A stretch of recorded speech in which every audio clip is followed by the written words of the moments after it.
This is Wall Street Week. I'm David Weston, bringing you stories of capitalism.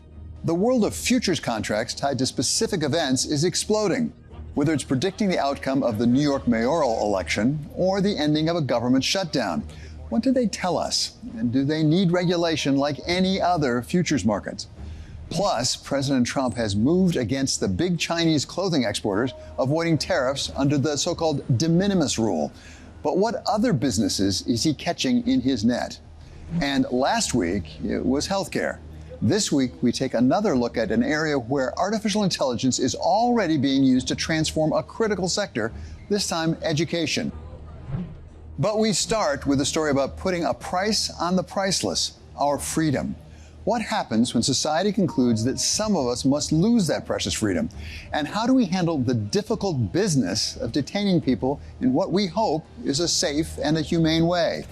It's something we've dealt with for thousands of years, but is now front and center amid new efforts to detain and deport those who are not in the United States legally. It's a story that's in the news every week. I have sent Congress a detailed funding request laying out exactly how we will eliminate these threats to protect our homeland and complete the largest deportation operation in American history. President Trump was elected in 2024 in part because of his strong stance on immigration, keeping out those who try to enter the country illegally and deporting those who have already come in outside the rules. Whether one agrees with his deportation policy or not, it is happening on an historic scale, which raises the question of how best to do it. There's a lot of money involved. Oh, this is big money at a high rate of return.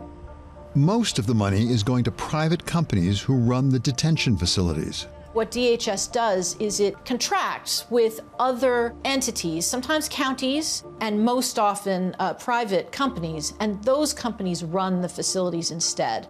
There is nothing new about private detention. The first modern federal contract dates to the mid-1980s under President Ronald Reagan. Corrections Corporation of America, today CoreCivic, helped pioneer the model. Damon Heininger, a former correctional officer, now leads CoreCivic, one of the largest private prison and detention operators in America. Our very first contract was with then INS, now Immigration Customs Enforcement, but the value proposition is to bring private sector innovation, being very nimble, being very flexible, provide high quality solutions and outcomes at a very low cost to government. Along with the ramp-up in immigration enforcement has come more demand for CoreCivic's services. Not even a year into its second term, the Trump administration says it has deported more than 400,000 people, which comes at a big cost for the government. Earlier this year, Congress passed the One Big Beautiful Bill, authorizing roughly $170 billion for immigration and border operations, with $45 billion designated just for detention capacity expansion. We need detention facilities. We need beds to put them in place so that they can have their due process before they return home. Some 60,000 people are currently detained, with nearly 90% of them in private facilities owned or operated by companies like CoreCivic or Geo Group, its main competitor, and that's helping drive profits. According to CoreCivic's second quarter earnings figures, ICE contracts account for a majority of its revenue. We don't get involved in policy, but obviously there has been a lot of discussion, leading up to the campaign and the election last year and this year about, getting stronger enforcement on the southwest border and also doing a fair amount of interior enforcement with DHS and turn our customer ICE. We obviously didn't know what the outcome was going to be in the election. But I've always stressed this as CEO to plan well in advance before there is an outcome on our national election, especially like the one we had last year. Investors moved quickly after the 2024 election. CoreCivic stock jumped before President Trump was even sworn in, as Wall Street priced in tighter immigration enforcement and more detention spending. The explosion in ICE detentions may have been good for the business of companies like CoreCivic, but it's come with a fair amount of scrutiny and criticism. Margot Schlanger, a University of Michigan law professor, previously served in the Department of Homeland Security in the Obama administration, overseeing civil rights and liberties of detainees. There is a range of conditions. Some of the detention facilities are better than others, and some of them are more stressed than others and are less good at dealing with the stress of high populations or particularly needy populations.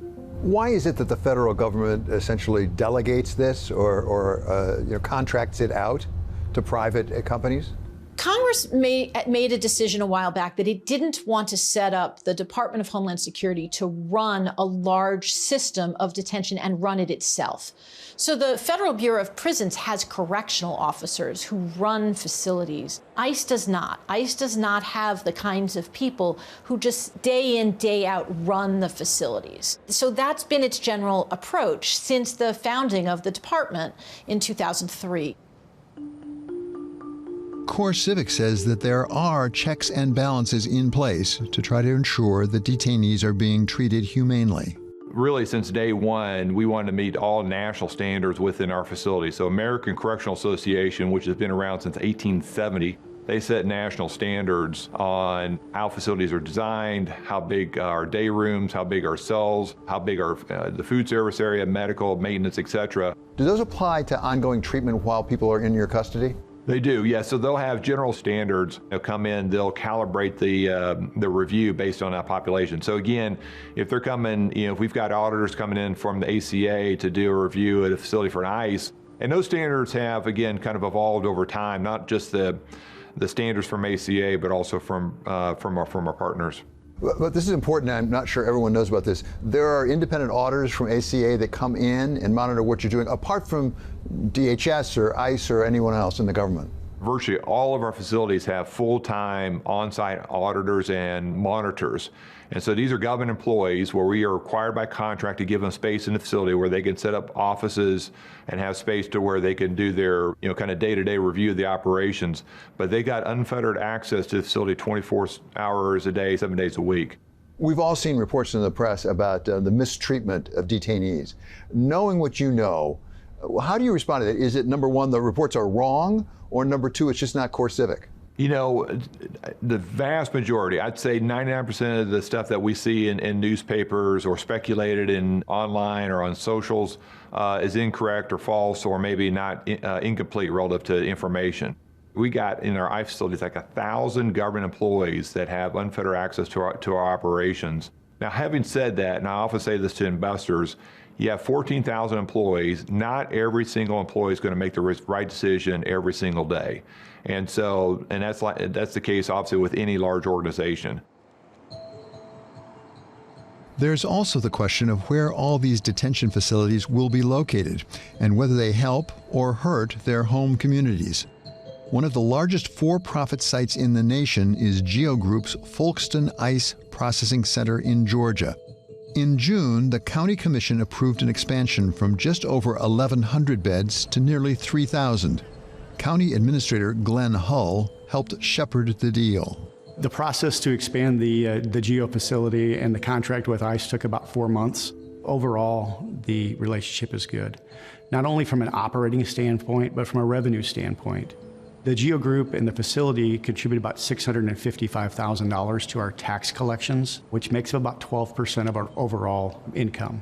That is significant because as we have an outmigration of jobs and industries, we need to fill the gap in rural America. This is where the rubber meets the road. For Folkston, a city with a population of less than 5,000 people and few job openings, the expansion provides both tax revenues and hiring opportunities. The job count from the GEO facility is 632. About 551 of those are in Georgia. In Folkston specifically, 198 jobs. There's been a long-standing debate over whether jails and prisons and the expansion of jails and prisons, and that's what these are. These are basically facilities that are like jails and prisons. Whether those expansions actually help communities. I think the best evidence is that long-term it does not, but there's definitely some short-term influx of money. Charlton County has been through many iterations. Back when US 1 was a vibrant corridor through here before the interstates in the early 70s, we had a mill here in Folkestone. Some time ago, that mill closed, and all of those jobs went away. When you have an economy that's based on kind of blue-collar work, and those jobs go away, so do the people, so does the tax revenue. I think it's important to understand that these serve as lifelines on ground zero. Without a detention facility, we wouldn't be surviving as a county. It's not a lot to offer here when it comes to jobs per se, and if there are, they're on a lower scale. Despite the possible economic benefits of hosting a detention center, not everyone there is happy about having one in town. Local pastor Antoine Nixon was born and raised in Folkestone and opposed the expansion. My mindset was, we failed again. I think it's been a growing concern here for the citizens, especially as of late, with some of the things that our commissioners have been okay with. I'm not proud to say we have a prison here. There's no kids who are going to graduate who are going to say, I want to graduate and go work at the prison. I think we ought to start providing better outcomes and start looking at what's better for our children's future. When you look at our community, why is it here? Why did they choose Folkestone? You're not going to go in those maybe educated areas, people who are really standing up against things like that. You're not going to bring that into those areas. I think Folkestone sits as a prime example and a prime place, as many other places do, where you can go in and you can dangle the golden apple in front of people, and you can just make them these promises that ultimately end up being nothing. And then once they suck you dry, they move on and find other places. It's like leeches. You know, once they have all they want to get from you, then you're left to fend for yourselves. And so I'm not happy about that. Detention and deportation of those who have entered the United States unlawfully remains as controversial as ever, if not more so. And although there are those who, like Reverend Nixon, think it simply can't be justified no matter what the benefit, there are also those who believe this new business of detention can be a lifeline for their community. What I would say is, let's have real conversations with people that live in rural America, as opposed to having academic arguments about what detention facility is and what it is not. It's one thing to have a human rights conversation. It's a completely another one to have an economic development conversation. And then there are those who are running a legal and profitable business and trying to do it the best way they can. I think the general view is, from a policy perspective, we've done a good job. We're a very important part of the solution for these jurisdictions. And I think from an investor perspective, I think the risk that maybe they assigned for our business in the past maybe is not as great. In the end, there is no simple answer to the question of how the markets can price the freedom of individuals, or whether they can. But until a better solution comes along, all we can do is our best. Coming up, prognosticators putting their money where their mouth is. The brave new world of futures in events contracts, and whether they can tell us who the next mayor of New York will be.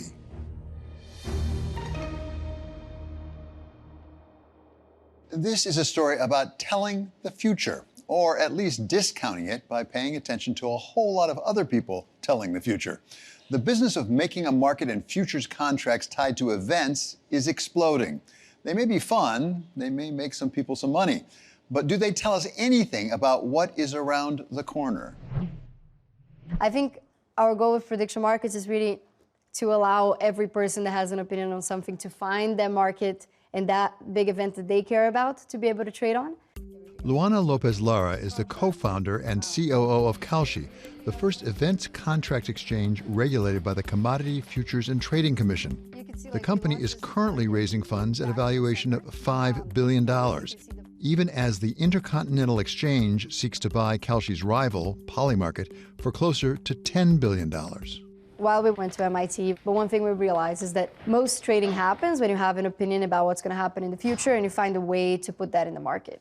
So you think this country is going to go into a recession, or you think this person is going to win an election, or Brexit's going to happen, and you find a way to express that view in the market to hedge some risk that you have, or also to get exposure to to something. And what we realized was there should be a better way to do it. For us, it was, why is there no direct exchange that you can just trade directly on what you think is going to happen? Former Treasury Secretary Larry Summers sees real value in prediction markets like the ones Kalshi and Polymarket have created, not only for the people betting on events, but also for those hoping to learn about the outcomes. Polymarkets is probably the largest of the various prediction markets that are out there. There are a number of them. I think these are a very useful tool because what markets do, markets where people can place a bet, take a position, is they enable you to get access to a kind of consensus opinion where people aren't just talking, but they have to put their money where their mouths are, and they're taking a stake in something. So let me give you an example. I don't live in New York. It's not my primary interest, but I do follow the New York City mayoralty election. There was a development. Mayor Adams withdrew. How much did that change the likely prospects of the election? One could have formed a judgment by trying to think about it. One could have formed a judgment by reading a lot of political analysts.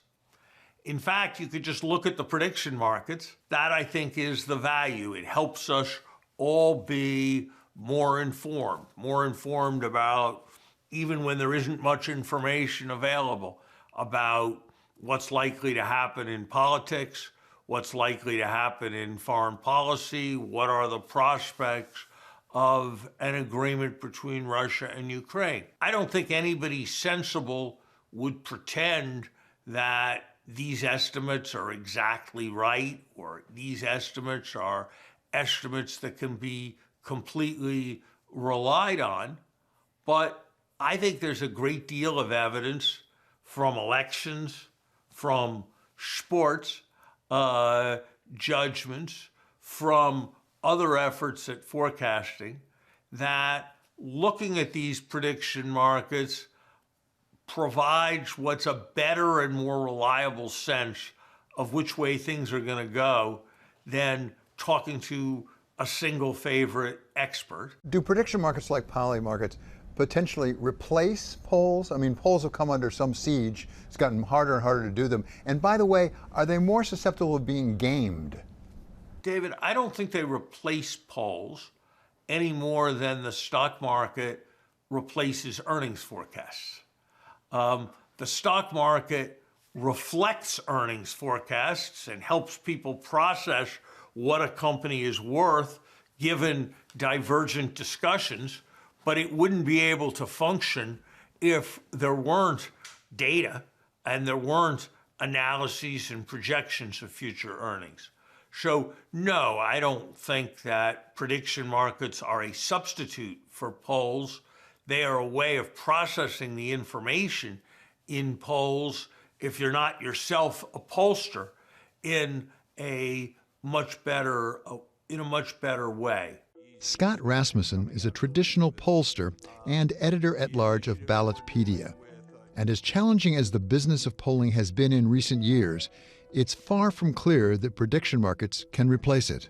The definition of a good poll for most people is one that confirms what they want to see.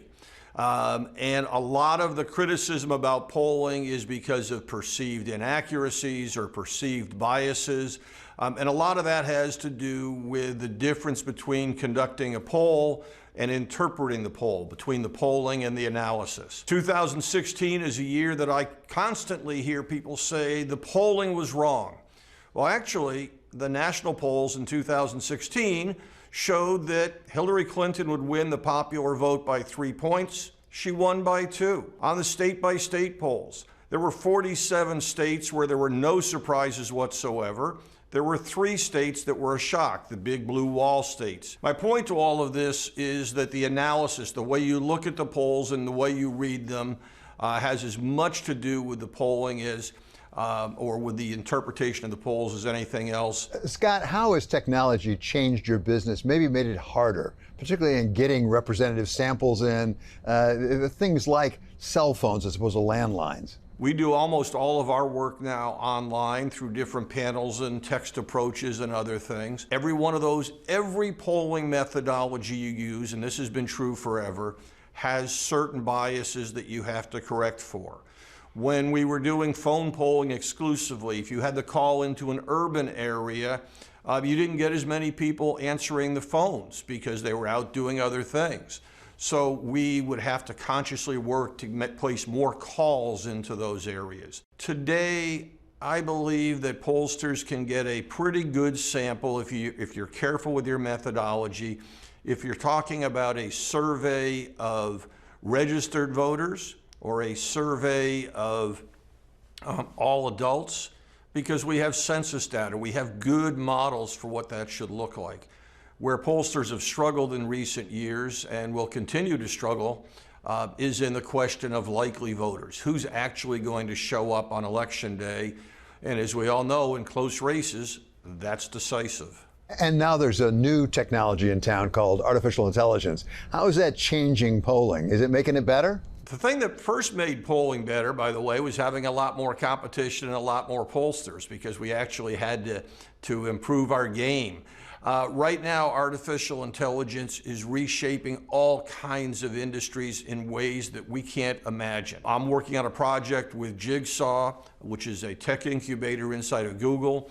We're going to have a national conversation with 5 people from every congressional district. The difference in this poll, this is not to determine who's going to win the midterms or the 2028 presidential election.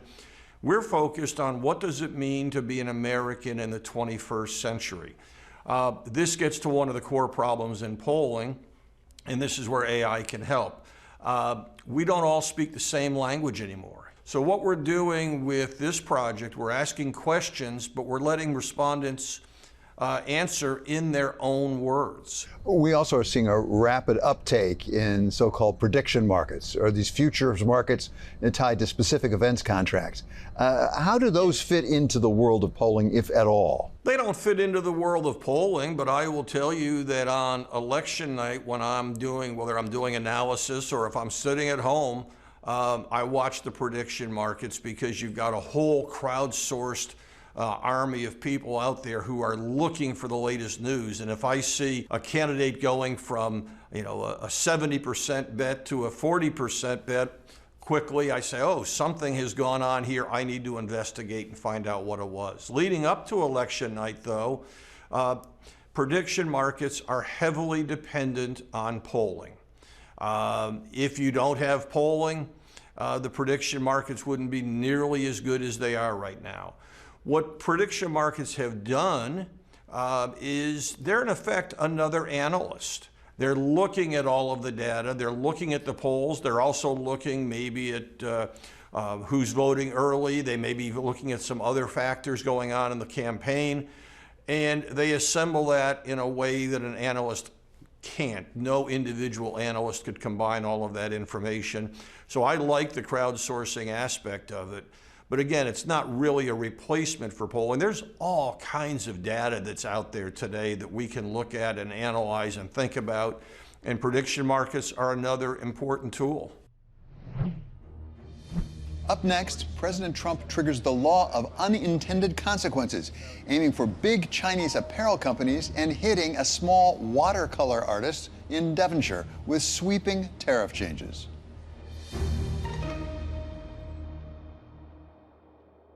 This is a story about painting with a very broad brush. In late July of this year, President Trump declared an end to a tariff exemption for small shipments. It may have been meant to hit some large Chinese companies, but it's also hitting small businesses on the other side of the world. De minimis, it's a big deal. It's a big scam going on against our country, against really small businesses, and we put an end to it. 3,000 miles away from Washington, across the Atlantic, Harriet de Winton has built a business painting with the smallest of brushes. It began with wedding stationery, beautiful hand-painted illustrated designs, and that quickly transformed into a much broader range of things. From a cottage in the quiet countryside of Devon, England, de Winton paints posts videos, and sells the supplies she uses to customers around the world. I taught, I write watercolor books, which we sell around the world, and also art supplies, because a lot of people see me painting on YouTube. And you can have fun really turning this piece into something rather sophisticated. So the business still involves painting commissions and doing some really fun illustration work for companies and brands. We're getting now to about a £400,000 turnover a year. So it's keeping us really busy and really happy. De Winton was used to the challenges of running a small business, but none compared to the day she learned that the rule she relied on to ship goods abroad was going away. I was on Instagram and I noticed a post from a fellow small business owner who runs a creative business talking about this, and it was the first I'd heard, and I thought that sounds very strange. The rule exempting tariffs on small shipments dates back to the 1930s and was designed for administrative efficiency. It started with packages worth less than $1, and eventually it grew to $5, to $10, to $200, eventually reaching $800 in 2016. The de minimis tariff rule at the moment was that if you brought in less than $800 worth of imports, you were exempted from all tariffs. And it dates to the 1930s, back to the Smoot-Hawley era, and it was meant to exempt people from all the paperwork and compliance costs and sorting through the tariff schedules for small transactions. Douglas Holtz-Eakin is president of the American Action Forum and a former director of the Congressional Budget Office. Compliance costs are real, administrative costs are real, and you don't want to spend those dollars on tiny transactions that don't amount to much in the economy. So that was a sensible thing to have. Holtz-Eakin says that over the years, the use of the de minimis rule has exploded, with U.S. Customs and Border Protection reporting nearly 1.4 billion packages in 2024, averaging about 3.7 million a day.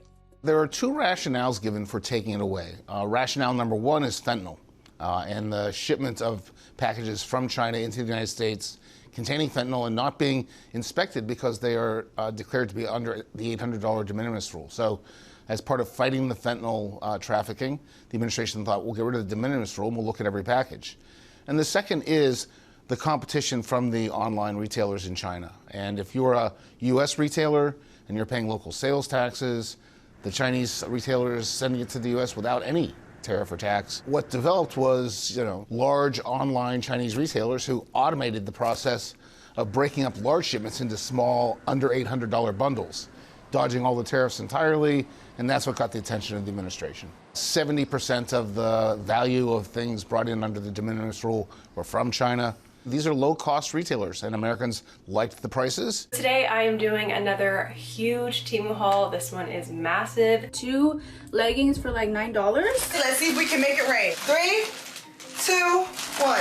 President Trump may have taken away a strategic advantage for Shein and Temu, but small business owners like Harriet De Winton say they're also paying the price, a price that began simply with confusion about how it would all work and what it would mean. What has that done to your business? It's had a really sizable impact on the business, starting with the beginning of hearing about the news and in all honesty, being in disbelief that it was about to happen. About 60% of De Winton's online sales came from the U.S.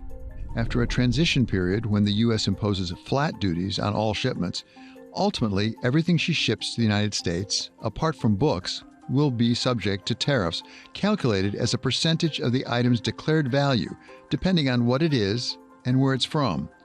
Confused? So is Harriet. It felt quite uncertain and unclear as to what the actual facts of the exemption ending were going to be. So we very quickly started just trying to research as much as possible. That's the best thing you can do, isn't it, when change comes. We're used to change and we act nimbly on our feet, but this one was just a little bit difficult to get a true sense of what it was going to mean for us. We realized that we needed to shut our shop entirely towards the end of August, just so we could see what it actually meant. Rathna Sharad built her company, Flavor Cloud, to help businesses like DeWinton's navigate this shifting trade environment. So really, most consumer purchases are under the $800. So it didn't need to have formal customs declarations, didn't need to have additional data around, what exactly is coming into the country. So typically, trade requires harmonized commodity codes. It basically allows for the customs official at the border to say, what are you bringing into the country? What is the value of those goods? Where was it made? What that allows the customs official to do is then assess duties, taxes, and fees. Typically, that also includes tariffs in this case. And that's being assessed now on goods of any value. So regardless of where you source and bring the goods from, you are seeing a massive implication with de minimis. For small businesses like DeWinton's, the end of de minimis came as a surprise. But insiders say it was a long time coming, with the U.S. standing out for years with one of the world's most generous thresholds at $800, far higher than in Europe, Canada, or Japan. Ultimately, all governments want a piece of the tax revenue. So as global e-commerce has grown, cross-border e-commerce has grown, and it is a continuously growing pie, everyone wants a piece of that pie. So we've seen that happen around the world. But economists warn the real shift will be felt in the pocketbooks of American consumers. This is the hard truth that the administration really doesn't like to face. Tariffs are taxes on imports, and they are paid by Americans, either businesses or consumers. It is their hope that foreign producers will cut their prices so that the net cost to the consumer doesn't go up. There's no evidence that that's going to be the case on a large scale. And so if you put the tariffs in place, and we have a lot of tariffs in place now, about $380 billion a year, that's a $380 billion a year tax increase on Americans. This is a highly distortionary tax. It's going to force all these small businesses to change the way they run their operations and impose a lot of costs on them. You look at whether it's a fair tax. These are regressive taxes paid more by small businesses and low-income individuals. And it's an incredibly complicated, expensive thing to comply with and to administer. It isn't the way you want to raise a lot of revenue. Head to Etsy to get both of these. We are selling to the USA again. Hallelujah. We've been looking at all the options, and my main focus is to remove the hassle for the US customer because they're so important to us. So we've decided to pay at the source with Royal Mail for the time being, and they do a service where we cover the cost of the tariff, and then it's down to me as a shop owner to decide where I make that difference up. So we've looked at just increasing our shipping costs a little bit, and in one or two examples, we've just slightly raised the price of the product itself to be able to stay in business. If you haven't already had this land on your doormat today, then no worries, because I'm going to show you how to do this tutorial. Viewed through the broad brush of the economy, it's all pretty simple. Costs have gone up, and so too must the price. But for Harriet DeWinton, who has now reopened her online shop back in Devon, it's not that easy. Do you have a sense of the long-term effect on your business? Well, I do think just returning to people's consciousness as the seller they want to buy from is going to take a bit of time. And my hope is that we sell a number of products that are unique to my business.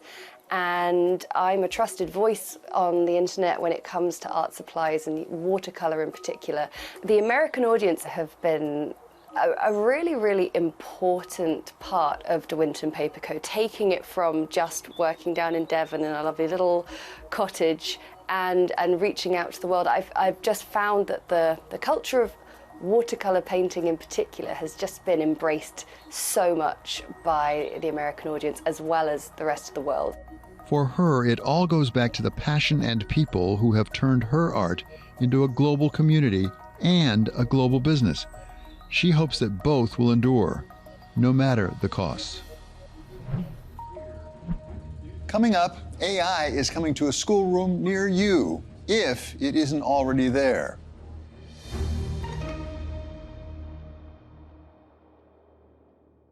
This is the second story in our series on artificial intelligence being applied here and now where it matters most. Last week, we brought you the story of the AI used by your doctor. This week, it's about your teacher, the one you depend on to educate your children, the one we all depend on to prepare the next generation of workers, the one that we all remember from our own childhood. Whenever I talk to people about their experiences in education, they always name this one teacher who was so influential, and they got into this discipline because this teacher was amazing and they inspired them. Where students said, "What?" Professor Shamya Kurambaya now teaches those teachers as a professor at the University of Wisconsin. She lives at the intersection of education and tech, focusing on the application of artificial intelligence in America's classrooms. We know that teacher in the front of the classroom and students in front of their laptops is not a model that works. It's broken. Last couple of years especially has been very exciting, and I would say the big change is the ability for teachers to customize what's happening with AI. So what I want you to look for on your Kira dashboard. Lance Key is one of those classroom teachers adopting and adapting AI as he teaches computer science in the Putnam County school system just east of Nashville, Tennessee. Computer science curriculum, they've really gamified it, and they made it colorful and engaging and exciting for the students. And also, you know, inside of there, if they try to do things that they can't, it again will redirect them. It'll give them, oh, there's an error here, and then they can go to the chat bot and try to work through what the error is, and then it'll redirect them to where they need to go. I think the big opportunity that stems from AI in the classroom is the ability to personalize instruction to individual students. Andrea Passanetti is co-founder and CEO of the company Kira. It provides the education software platform to Lance Key's classroom, as well as to many of the largest school districts across the United States. With AI, a teacher has an unlimited number of teaching assistants to support that process. And the teacher can provide guidance, guardrails, and guidelines on how to provide that support to students.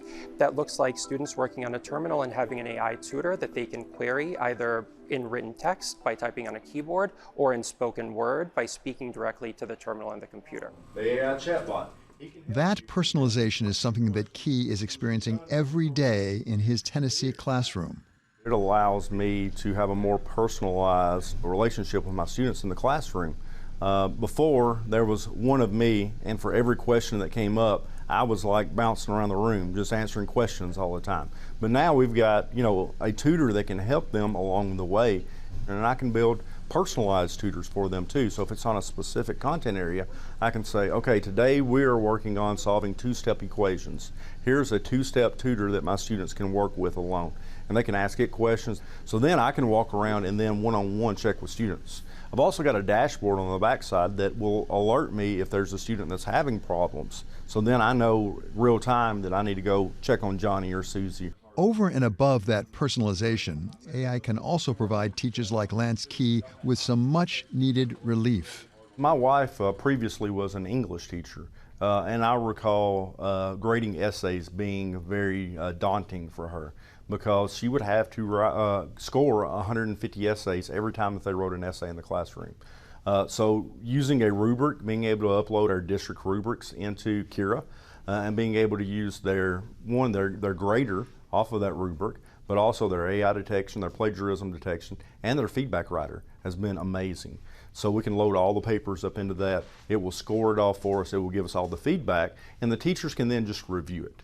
And I think that's the big thing that we can focus on with AI, is the time that it gives teachers back in the day. By 2030, we're going to need to hire 30 million teachers, because we got teachers retiring and people not going into the field. So we're going to have a teacher shortage that's coming, along with a high burnout rate. So I think AI can help us with some of the repetitive processes that we do over and over and over again. For all its promise today, it turns out that the use of AI for education isn't all that new. While large language models are only just making their debut in schools, other forms of AI have a long history. How long has either artificial intelligence, or maybe we should call it machine learning going back, how long has it been used in the classroom? You'd be surprised how AI and education, uses of it in education, have a lot of common sort of origins. And so I come from an academic background where my advisor's advisor, back in 1980s, was creating what we now call as cognitive tutors that were being used in Pittsburgh classrooms. And people have studied, there's work done in the 1990s on ethnography, basically, of how teachers are using AI in the classroom. What does introduction of AI in the classroom change in the social structures, student-student interaction or student-teacher interaction?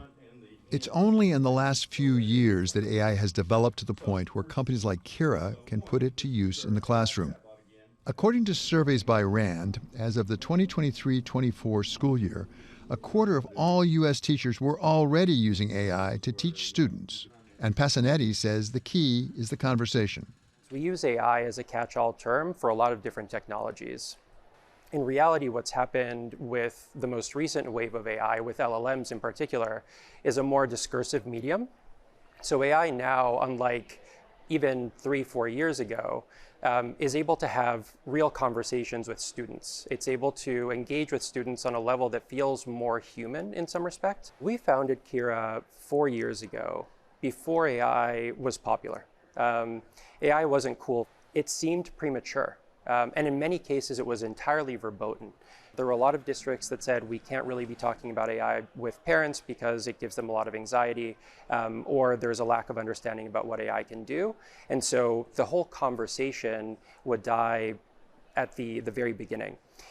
So I would say there's been a radical shift where that anxiety and resistance has given way to curiosity. And some of that curiosity has turned into plain necessity as school districts across the country struggle to deal with teaching students in a multitude of languages. It's important to bring students' home language into their classrooms. A very promising benefit or opportunity for AI here is to bridge the gap between the language that the teacher speaks and the different languages that the students in the classroom speak. 32 states in the United States reported that their students speak over 200 languages, and these 32 states have a deficit of bilingual resource teachers.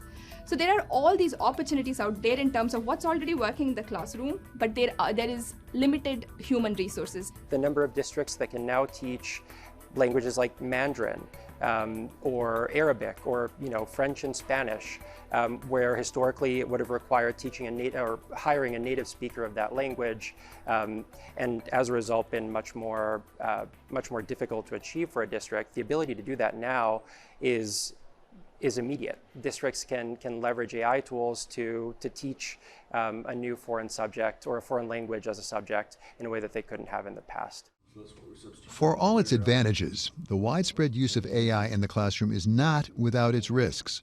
Risks we've all heard about with other applications of AI, things like hallucinations and bias, but also risks that are unique to education. A Pew study from last year showed that a quarter of teachers think AI tools do more harm than good in the classroom. Only 6% say AI is beneficial. Any piece of AI that is generating text, anywhere where it is student-facing, you have to be careful about the implications hallucinations have in this specific context of education. The goal in the classroom is for us to help students learn. Hallucination is absolutely detrimental to students' learning. Any sort of misinformation, I would also talk about potential biases, potential, toxic content, the kinds of any kind of text that the AI is generating that is harmful for students' learning and well-being. But perhaps a greater risk with AI applied to the classroom is the risk of expecting too much of it. AI is a tool like anything else. It has very, very real limitations. The fact that it's discursive and it resembles an interaction with a human in some isolated cases makes it feel a lot more advanced than technologies we've interacted with in the past. But as of today, AI's boundaries are still limited, and it's very easy to overstate. There's a lot of hype. It's very easy to feed into a narrative of fear. But the reality is AI is still answering fairly discrete questions being asked by students and supporting teachers with the answering of those questions. I think students interacting with computers one-on-one is definitely something that schools, district teachers, parents, students themselves need to be careful of. It can take students out of interpersonal relationships. It can dull students' abilities to interact with their peers. So AI is by no means a panacea. Over 90% of innovation in AI for education fails. I believe that it is because they do not consider what's the kind of practices that's happening in the classroom, and it's built in this black box. Second is also, often in computer science, I have a background in computer science. Often we make oversimplifying assumptions about real world context. So we are sort of assuming that these factors do not play a role, and we build a system for this ideal context. But real world classrooms are far from ideal. Students have very different needs. There is a lot of learner variability. They come in with a lot of preconceptions that often is hard for us to catch right away. So, with all the hype and a fair amount of failure, how can an investor sort out which AI education applications have the most promise? The AI hype certainly has led to a lot of funding for what I would call as systems that are generated to put a lipstick on a pig. Is that the phrase? If you haven't thought about fundamentally how are you going to improve education, and you're only coming from the point of view of we have this AI tool and we're going to find something to apply to, it's not going to work. It's yet another fancy tool, but the underlying things that has been broken in education continues to be broken. Whether it's investing or teaching or learning, everyone agrees that in the end it all comes back to the teachers themselves. I think that's the real promise of AI. It allows teachers to do what they do best. When you think of your favorite teacher, you don't think of, the teacher who taught derivatives the best. You think of the teacher who encouraged you, who made you feel smart, who made you feel capable, who made you feel like you could learn anything and accomplish anything. And I think that's where teachers really shine. That's where AI is really a democratizing power, I would say, in education. There is something about that human intent. There is something about a human being caring about a child, about a student, which I don't think AI is able to do that. My dad, just a few years ago, he changed a headlight in the car, and I'm like, why don't you take it somewhere and get it done? He said, well, I watched a YouTube video and it taught me how to do it. So I think that we have some dispensations that are happening in education right now where some shifts are happening. Teachers are not being minimized, but our roles are changing a little bit to where we're guiding students to learning, and we're able to personalize the learning more because we have the time to be able to do that. Next, the business end of incarceration.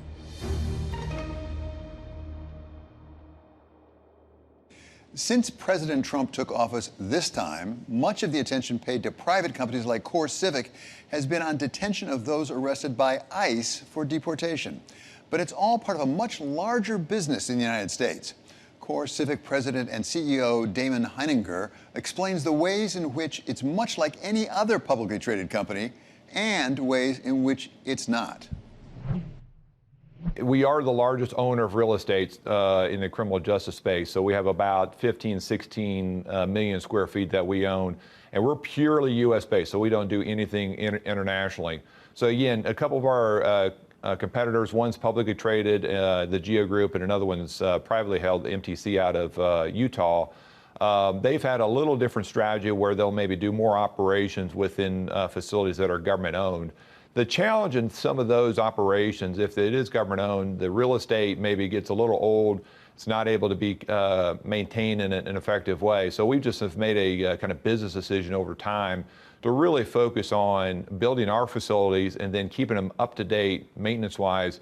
But also it gives us great ability also to invest in technology, which, you'd asked me 10 years ago, I wouldn't say technology was a big priority for us. But, with everything going on, especially in healthcare space, camera systems, operating systems, we use tablets now within our facilities.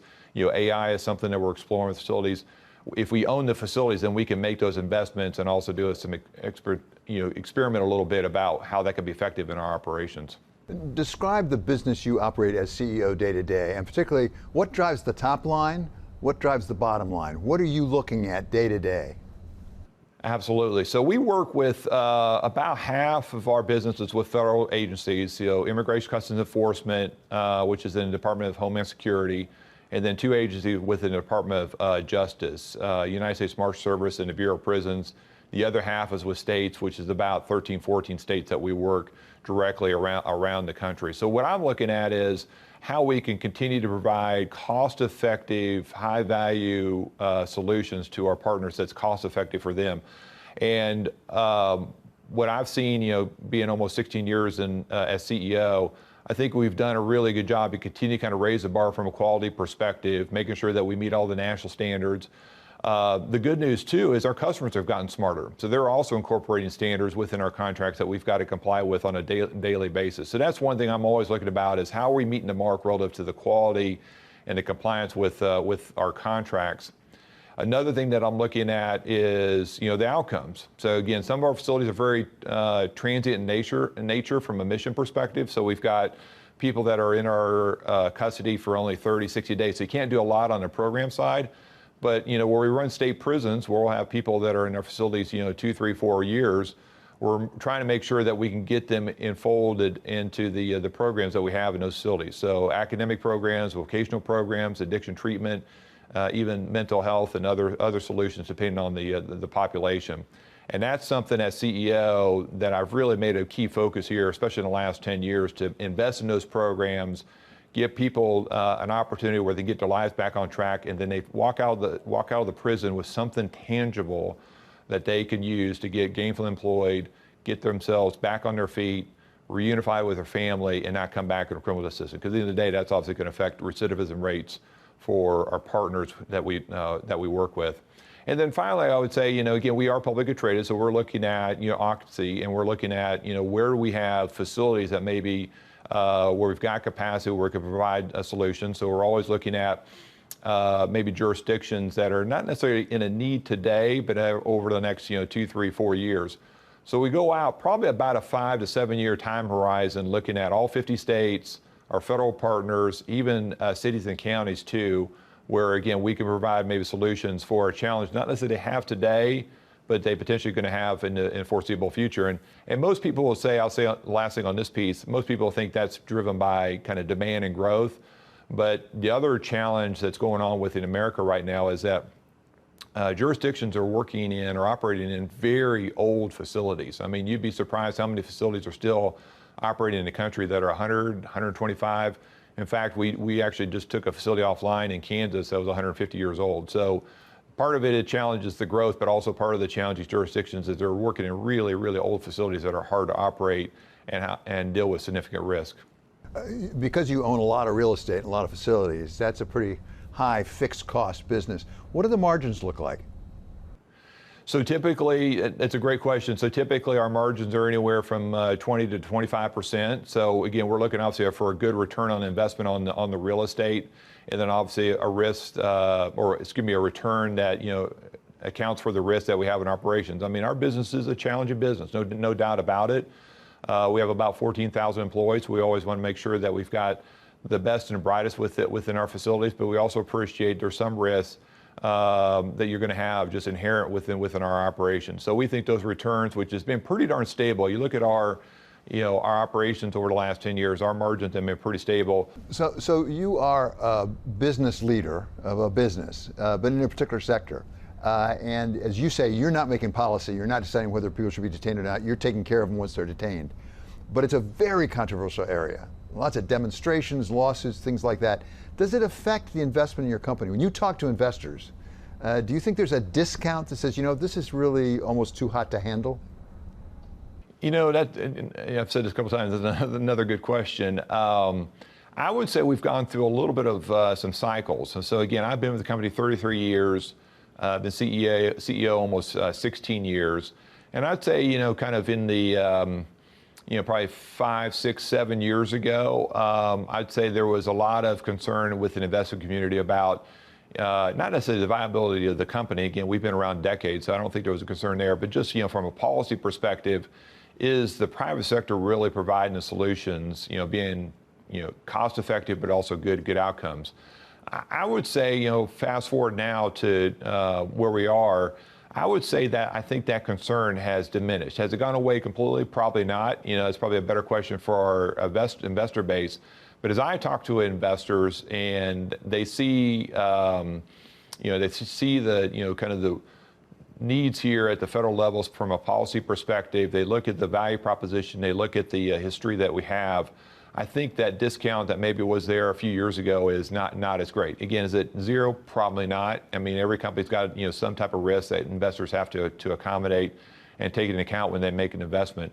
But I think that's gone down. And I think also if you just look externally relative to kind of the rhetoric about the private sector, if you look at this last cycle from an election perspective, I don't think there was any mention in any of the national elections or even the regional elections or state elections about private prisons, whereas in the 16 and even the 20 cycle you heard a fair amount. So I think the general view is, from a policy perspective, we've done a good job. We're a very important part of the solution for these jurisdictions. And I think from an investor perspective, I think the risk that maybe they assigned for our business in the past maybe is not as great. When we're talking about possibly increasing or decreasing demand, it raises a question about the nature of your government contracts. How long are those contracts? And what happens? Can the government get out of them if they don't need the beds?